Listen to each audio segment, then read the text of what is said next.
Dear friends, I welcome you for EPG Pathshala course on disaster management and disaster preparedness. I am Amir Ali Khan.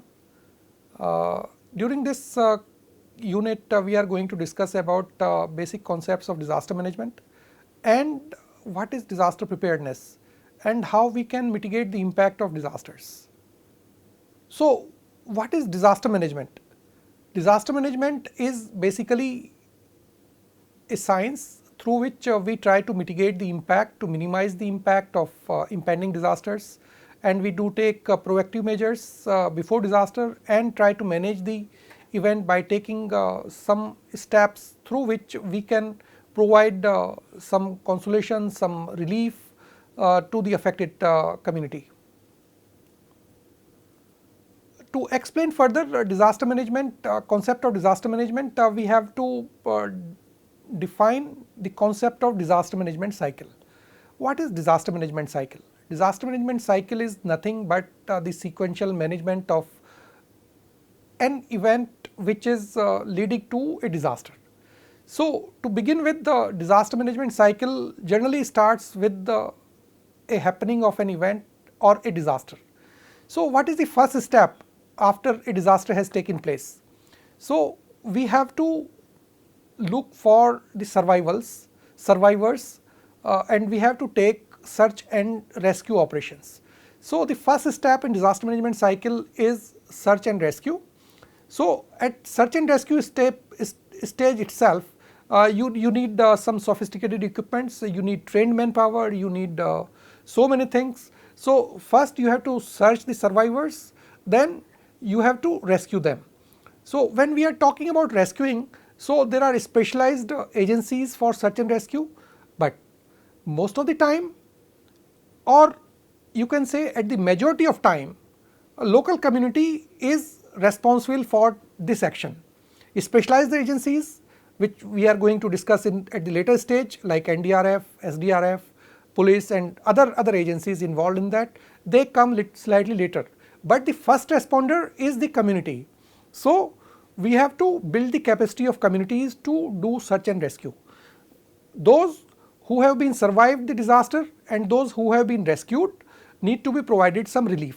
So, second stage of disaster management cycle is relief. When you are going to talk about relief, relief has to be provided to affected parties like those injured. You have to provide some medical assistance. Those who have lost their houses, you have to provide them shelter. Then this type of material you have to provide during relief. When you are talking about relief, so you have to make arrangement for food, water, clothes, medicines and all sort of those things which are necessary to make survivors feel comfortable after a disaster. So, when we are providing relief, we have to take care of food, medicines, clothes, shelter and all these things. Here the important thing is how long you have to provide relief. Relief you can't provide for indefinite period. So, relief is short term measure to provide some assistance to the affected community. So, relief generally continues for few days to maximum week or at the most few weeks. So, when you are providing shelter, so sheltering under relief stage you have to provide some tents. अगर हम हिंदी में कहें कि उनको sir छुपाने की जगह देनी होती है. So, you provide shelter either in camps, temporary sheltering, or you have to take assistance or provide shelter in schools and those community buildings. So, you have to provide relief. The next stage of disaster management cycle is recovery. Recovery is short term and long term. Under short term recovery, you have to provide some assistance to those, you have to restart the life supporting infrastructure facilities like water supply is impacted. So, you have to start providing water supply. Electricity is impacted. So, electricity is disrupted. So, you have to restart providing electricity. Likewise, all important life supporting facilities has to be restarted. That is under short term recovery. What is long term recovery? Long term recovery, you have to provide facilities like your rehabilitation, reconstruction and all those things. So, we have search and rescue, we have relief, we have recovery. Recovery is again two types, short term and long term. Then comes under recovery is rehabilitation. What is rehabilitation? Under rehabilitation stage, you have to provide facilities which were existing before disaster has taken place. So, you under rehabilitation you try to bring some normalcy. So, rehabilitation is again of various types. You have to provide rehabilitate physically the affected community. Like if we define or we can categorize rehabilitation is physical rehabilitation, social rehabilitation, economic rehabilitation and environmental rehabilitation. So, under physical rehabilitation, what you are supposed to do is you have to provide some temporary sheltering. In the first stage, we provided emergency shelter, where you just put some tents or some provided shelter in some camps and all those things. Now, under rehabilitation stage, which is slightly different than the relief stage, you have to provide some temporary sheltering. Under temporary sheltering, you have to provide some type of permanency, like those temporary shelters should be of that strength, so that people can survive few months, few years, until permanent housing is coming under reconstruction stage. So, you are rehabilitating people under physical rehabilitation. Then what is social rehabilitation? So, under social rehabilitation, you are rehabilitating people socially, like in the earlier part we discussed about impact of disasters, like people got orphaned, some earning member, male member has lost their his or her life. Then what families are going to do? Like those orphans, those kids whose parents have lost their lives. So, you have to start some orphanages, you have to take some care of those, and all those, like those people who are now having no ownership to take, like elderly people whose kids or wards are not no more there. So, you have to take care of those things. So, all activities related to social actions are under social rehabilitation. Then economic rehabilitation. So, the affected community, as we discussed earlier, you see fishermen were affected, farmers were affected, daily wage laborers were affected. So, how they are going to survive? So, you have to provide some sort of economic activity to them. And when we are talking about economic activities, you have to provide some facilities so that they can generate their livelihood options. So, in case of fishermen, you have to provide some assistance to procure their boats, to nets, and some training skills if they are going to have some other means of livelihood. Similarly, for farmers, you have to provide assistance for seeds, for bullocks, and all sort of things. And basically, under economic rehabilitation, you have to provide some assistance so that people can restart earning their livelihood. So, this is economic rehabilitation. And when you are providing assistance to under economic rehabilitation, you have to provide some soft loans, some grants, and that sort of thing. So, most of the time you can provide grants, and sometimes you can provide some soft loans. And during this socio-economic rehabilitation, you have to provide some training to enhance the skills of the survivors. Like if there is only one lady whose husband has been no more after a disaster. So, you have to provide some skills to that lady so that she can start earning some livelihood, like provide training in sewing, in some other thing, some soft loan to start some shop, to that sort of small activities. So, that is socio-economic rehabilitation. Similarly, the fourth category is your environmental rehabilitation. Under environmental rehabilitation, you have to rehabilitate the environment. For example, when tsunami came, or during cyclones, lot of seawater comes and inundate the land area. And due to that salination, when seawater recedes, lot of salination, land salination do take place. Lot of salt is deposited on the land. So, you have to take measures to desalinate the entire area. Similarly, in case of floods, lot of sands come and it destroys the agricultural land. So, those measures. Similarly, in landslide, a lot of land is swept away by the slide. So, you have to take care of all those things. The next stage is your reconstruction. Reconstruction is slightly more time consuming, and after big disasters, especially earthquakes, reconstruction programs take several years.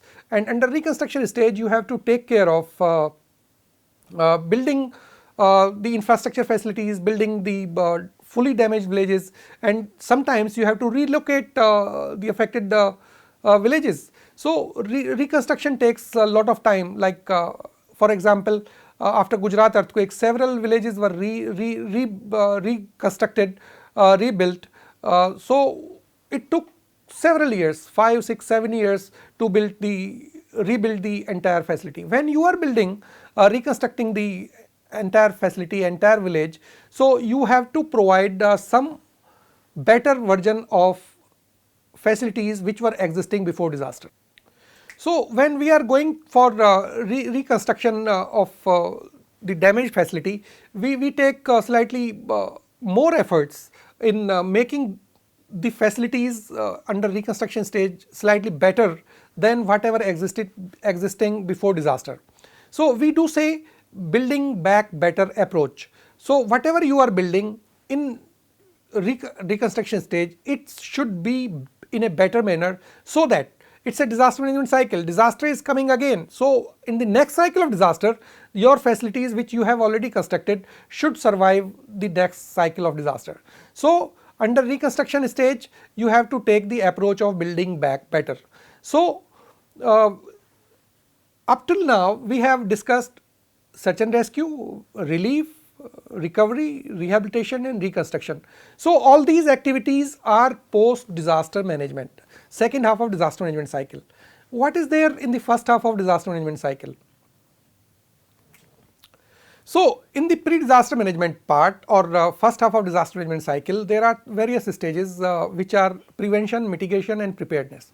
So what is prevention? Prevention is, you can't prevent happening of an earthquake or any hazard converting into disaster. What you are supposed to do is, you have to take those appropriate measures, like in case of an earthquake come, but there should be no damage. And how it should happen? You have to build your built environment, your cities, your villages, your houses, everything, your infrastructure facilities earthquake safe. And how can you do that? Building codes and building bylaws are already available. So you have to incorporate those things. You have to take care of those things while constructing your facilities. So that is the preventive measures. What happens most of the time when you are taking reconstruction stage and prevention stage, so most of the time we miss this trick. So after so many efforts, we have realized that there is a definite link in post disaster management and pre disaster management. Under reconstruction stage, you have to build your houses not only for one type of hazard prevailing in your area. You have to take care of multi-hazard approach, comprehensive approach, holistic approach, and simultaneously you have to start taking preventive measures. You impart training to masons and all those things, so that under prevention stage, after reconstruction, prevention stage has to start. So many things you have to take, and you have to link reconstruction stage with the prevention stage. Then comes the mitigation. Mitigation is like in prevention, you have built your house earthquake safe or disaster safe for say, but is that sufficient? No. You have to keep on upgrading the strengths and all those things, proper maintenance. Mitigation is long term sustainable development. So things has to be done in proper manner. Mitigation is minimizing the impact of disaster. So you have to keep on taking those efforts which are always necessary for minimizing the impact. Now comes the preparedness. What is preparedness? Preparedness is that stage where you take all those actions which are necessary to minimize the impact of impending disaster. So when we are talking preparedness, we are discussing slightly later all those what all things are involved in preparedness. So this is the entire disaster management cycle, which I hope make you understand the concept of disaster management. Another way of defining or describing disaster management is you can divide it into mitigation part and the response part. Response part, we have all those things like search and rescue, relief, recovery and all those things. In the mitigation part, we can divide mitigation into three parts: like risk assessment, preventive measures and early warning. If you have the early warning facilities available as is available in case of cyclones, is available in case of floods and other disasters like drought as well. So you can preempt the things and you can take appropriate measures to evacuate people. But early warnings are not possible in few of the disasters, like as of now a robust early warning system is not existing for earthquakes. So you can't evacuate people when impending earthquake is coming. You generally don't know when is earthquake coming. So early warning is not possible and you can't evacuate people. But in case of cyclone, early warning have been used very effectively and we have been able to evacuate people to safer locations. When cyclone passes away, lot of damage do take place, but human lives can be saved. Then comes the preventive measures. So preventive measures are comprised of three things. One is structural measures and number two non-structural measures and retrofitting. So under retrofitting, what you are supposed to do is you have to retrofitting is generally done to the structures, and for providing retrofitting the structures you have to consult some engineers and professionals, structural engineers. In case of an earthquake, you have to consult earthquake engineers or structural engineers. They will provide you certain guidelines, they will evaluate your building, they will see how your building was constructed, when was constructed, they will evaluate, they will study and they will recommend some measures to incorporate, and after that your building will be safe. Then comes what is structural and non-structural measures. Structural measures are those measures which are generally you work with the structures. Like in case of retrofitting, retrofitting is the structural measure. So when you are taking the structural measures again are for the structures of your built environment. How the preventive measures help in structural measures are like you have to incorporate building bylaws, you have to take implement the building codes and all these things. So this is the structural measure. When you work with the structures to make the lesser impact of the disaster. What are the non-structural measures? There are several non-structural measures. Non-structural measures are those measures where you are not working with the structures, but you are doing all those things. There are several things other than the structures to mitigate the impact of disasters. One of them is like capacity building, land use planning, like for example land use planning. So you have to plan your city in such a manner, those areas which are exposed, you should not develop them. Similarly, your capacity building activities like training and imparting training and doing so many things. So you take lot of measures which are non-structural in nature, and through them you try to mitigate the impact of disasters. The third is risk assessment. So if you are able to assess the risk, then you can minimize the impact of disaster, you can mitigate the impact of disasters, and there are various ways of doing risk assessment. You have to do hazard mapping, you have to do vulnerability mapping, and based on that you can have the risk maps. If risk maps are available, you can very well know that what level of risk is available. Like in case of flood, if you know that your ground floor is going to be submerged in the flood waters, then you plan your habitation, your facilities, your buildings in such a fashion that the ground floor is always available for parking and that sort of for facilities. At the time of a floods, you can evacuate very easily. But as I told, risk analysis is available, can be based on hazard analysis and vulnerability analysis. As mentioned earlier as well, hazard maps are available. Hazard maps at national level up to district level are available for flood, cyclone and other hazards. So what you are supposed to do is, we have the macro level maps available. India map is there, as we discussed in the seismic hazard map. India is divided into 4 parts: zone 5, zone 4, zone 3, zone 2. But like in case of Delhi is a small city state where entire city is in zone 4. But to understand you can't have same type of profile of the soil and other things similar in Delhi. Like in Delhi we have hilly areas which is ridge area, we have alluvium which is Yamuna area, we have middle areas as well. So entire Delhi can't be categorized in zone 1. So what you are supposed to do is you have to go for microzonation. What is microzonation is you have to divide the entire city or entire state or entire entity into smaller parts and go for detailed analysis, and based on that detailed analysis you can plan your facilities accordingly. So hazard analysis has to be go for up to that level. Similarly, vulnerability analysis, you have to analyze vulnerability as we discussed earlier: social vulnerability, physical vulnerability, economic vulnerability, environmental vulnerability. And when you are able to develop the vulnerability analysis maps and hazard maps at local level, you can combine them and you can have the risk maps available. Once risk maps are available, you can minimize the impact of impending disasters. Developed countries like Japan, USA, Switzerland, Australia, many of them including New Zealand, they have developed their risk maps available.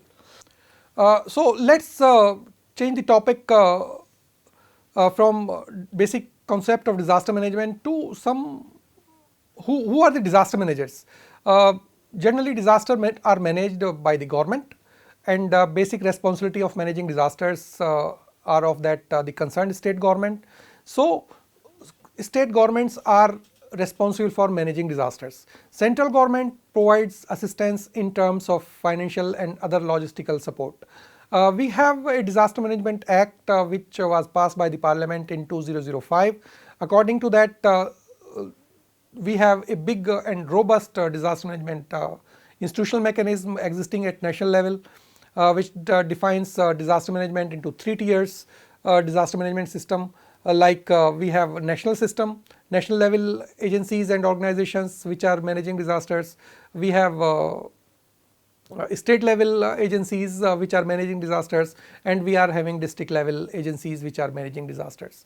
So basic responsibility of managing disasters are of that concerned state, and within the state concerned affected district or district magistrate is responsible for managing disasters at their level. As mentioned, at national level we have National Disaster Management Authority, we have National Disaster Response Force, we have National Institute of Disaster Management. At state level we have state government itself, we have State Disaster Management Authority, we have some states have state disaster response agencies, and at district level we have district disaster management authorities as well. National authority NDMA or National Disaster Management Authority is chaired by Prime Minister. State authorities, state disaster management authorities are chaired by the respective chief ministers, and district disaster management authorities are managed by district magistrates. As mentioned earlier, what is disaster preparedness? Disaster preparedness generally is to prepare community and society to take care of the impending disaster. And in that, as discussed earlier as well, that who is the worst sufferer in case of a disaster? It's basically the community which is get affected by the impact of the disaster, and community is the first responder itself. So it become imperative, or it become very important to build the capacity of the community. So we have to build the capacity for disaster management at community level. There are several advantages of building the capacity of the community. As mentioned, they are the first responder. If they know how to search and rescue, how to provide relief, so dependence on the external agencies like NDMA, NDRF, SDRF and other agencies is reduced. So you have to build the capacity of that. Then you have to build the capacity of those formal response agencies like NDRF and SDRF, police, fire department and all those agencies who are the first responders to disasters and who has to take care of the initial stages of disaster management or emergency management. So this is first part. Then another important component of disaster preparedness is the early warning. So early warning, you have to provide early warning for impending disasters in few of the disasters early warning is not possible, but few of the disasters early warning system is possible. If you are able to provide early warning, then you can evacuate people, and when people are evacuated you can save their lives. In case of early warning system, there are certain responsible agencies who are providing early warning. In case of there are definite agencies which has been designated to provide early warning in case of impending disasters or hazards. Like cyclone, Indian Meteorological Department is responsible agency which provides early warning.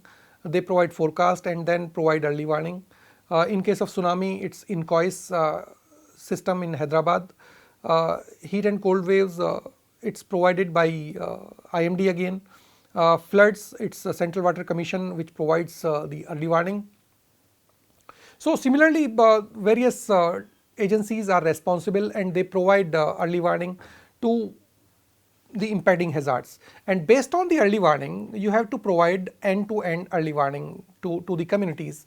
Means you have to provide early warning system so that people can be evacuated to safer locations, and you have to make all those arrangements during that period for safety and other welfare schemes when people are evacuated. So there are several examples at national level where we are able to evacuate people very effectively, and one of them is the cyclone Phylline which took place in 2013, and during that cyclone which happened in Orissa, and IMD was able to predict accurately that cyclone is coming, and based on the early warning issued by IMD, state government in association with central government, NDMA, NDRF and other responsible agencies were able to evacuate almost 7 to 8 lakh people. And this when they were evacuating people, there were not so many well planned robust cyclone shelters available around. So the state machinery in consultation with district administration, they identified those buildings which can be used as cyclone shelters. So all government buildings, schools and other pakka structures which fall under that category, they put the evacuees into them, and during that evacuation 7-8 hours, 4, 5, 6, 7, 8 hours, they provided all facilities like food, water and all those things, and that is one of the successful case studies of recent thing.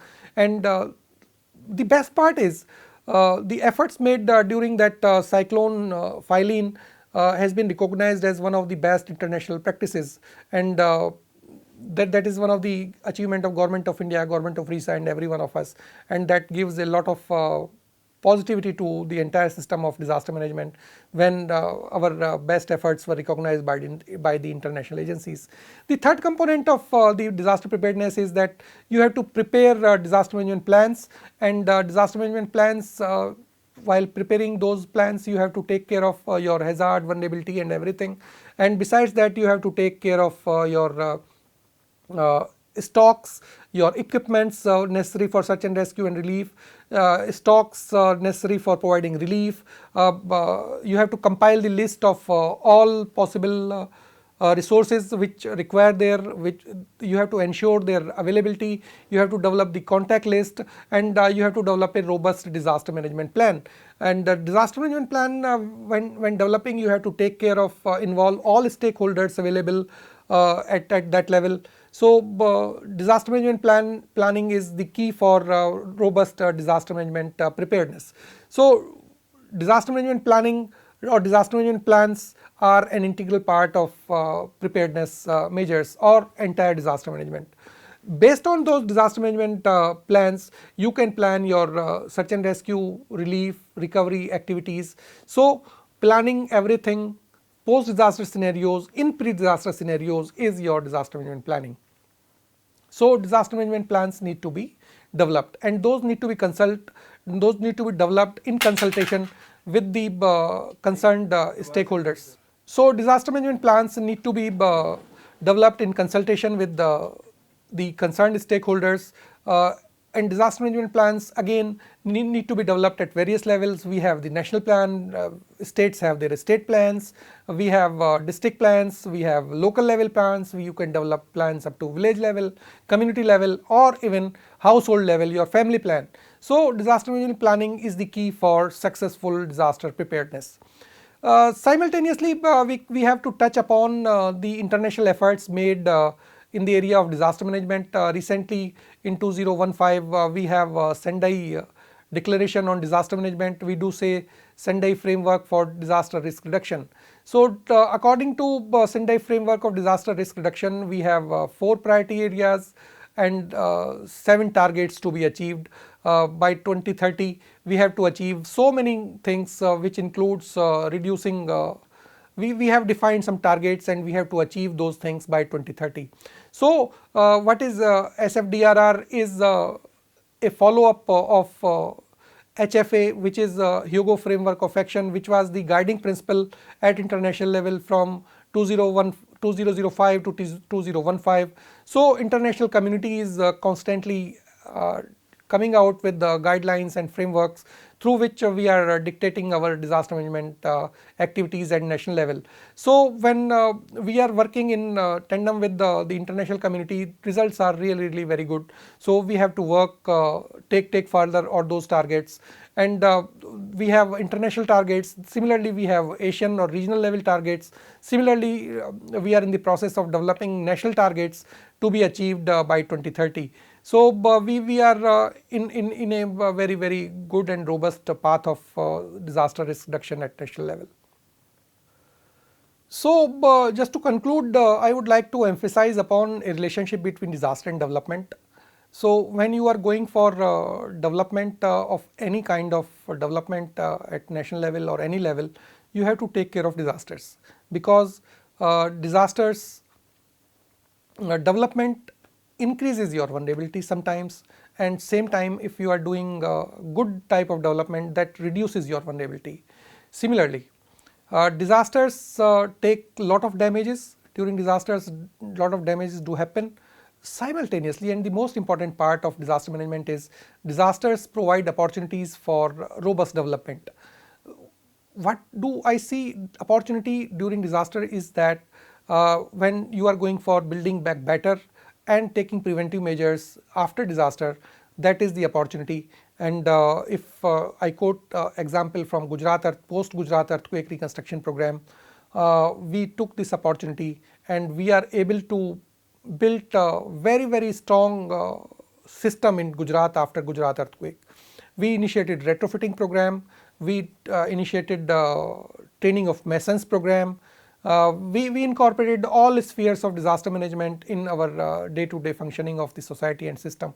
So while going for disaster management, we have to take care of our developmental activities and vice versa. So you have to incorporate disaster management thing in your developmental activities, then we can say our system is going to be safe again against impending disasters. So that is the time for investing. So we have to invest lot of things before disaster is happening, and so that our system can sustain and survive the impact of impending disasters. Thank you.